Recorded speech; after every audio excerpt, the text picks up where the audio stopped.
बच्चों कैसे हो। आज हम कक्षा 6 में पाठ 3 तंतु से वस्त्र तक के बारे में पढ़ेंगे।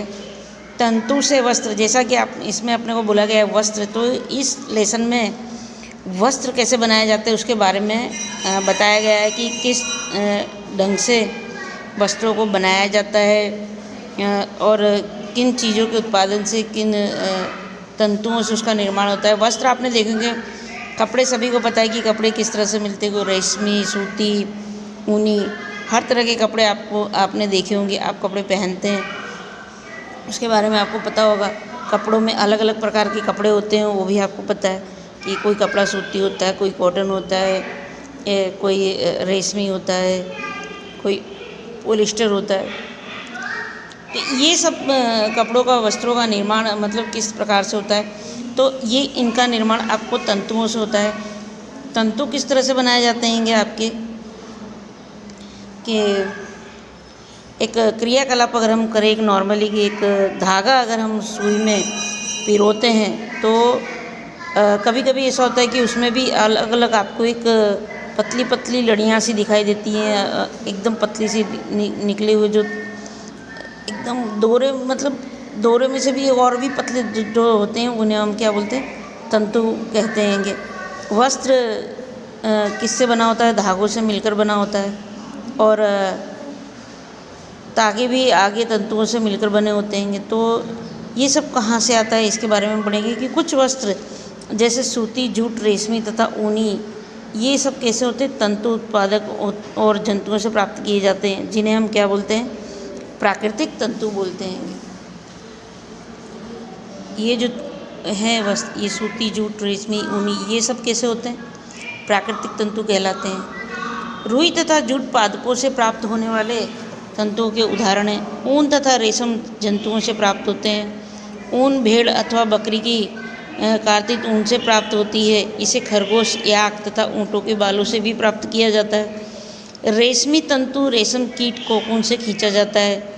हजारों वर्ष तक वस्त्र निर्माण के लिए केवल प्राकृतिक तंतुओं का ही उपयोग होता था, लेकिन पिछले लगभग 100 वर्षों से ऐसे रासायनिक पदार्थ जिनका स्रोत पादप अथवा जंतु नहीं है, ऐसे तंतुओं का निर्माण किया जा रहा है, जिन्हें संश्लिष्ट तंतु कहते हैं। पॉलिस्टर, नायलॉन और एक्रिलिक संश्लिष्ट तंतुओं के उदाहरण हैं। तो प्राकृतिक उदाहरण में प्राकृतिक तंतुओं में किन किन का समावेश होता है? सूती, रेशमी, ऊनी, और ये संश्लिष्ट तंतु मतलब कि मानव निर्मित जो होते हैं वो कैसे होते हैं? एक्रिलिक, पॉलिस्टर, नायलॉन, ये सब कैसे तंतु कहलाते हैं? संश्लिष्ट तंतु कहलाते हैं। आइए कुछ पादप तंतुओं के बारे में हम बात करते हैं। जैसे रुई हुई। रुई का उपयोग आपने गद्दे, रजाइयों और तकियों में किया जाता है। ये रुई आती कहाँ से? तो साधारणतः कपास के पौधे क्या होते हैं, उगाए जाते हैं। ये कपास में से मिलती है, लेकिन इसके पौधे उगाए जाते हैं, और ये वहाँ उगाए जाते हैं जहाँ की मिट्टी काली और उसकी जलवायु उष्ण होती है। कपास पादप के फल यानी कपास गोलक लगभग नींबू के माप के होते हैं। पूर्ण परिपक्व होने पर बीज टूटकर खुल जाते हैं तथा अब कपास तंतुओं के ढके बिनोले को देखा जाता है। कपास बालों से कपास को हम चयन द्वारा प्राप्त किया जाता है, मतलब उसको तोड़ा जाता है। इसके पश्चात कपास के बीजों के कंकतन द्वारा पृथक किया जाता है। इस प्रक्रिया को हम कपास का ओटना कहते हैं। ये देखिए कपास ओटा जा रहा है। यहाँ पर कपास के जो बीज होते हैं उससे कैसे निकाल कर कपास को ओटा जाता है। अब अगला जो तंतु है वो है जूट यानी पटसन।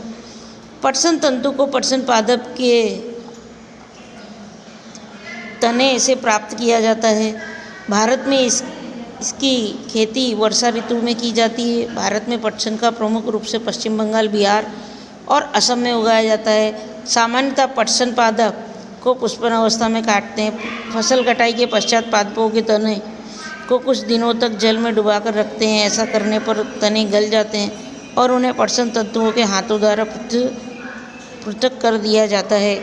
वस्त्र बनाने से पहले इन सभी तंतुओं को तागों से परिवर्तित कर लिया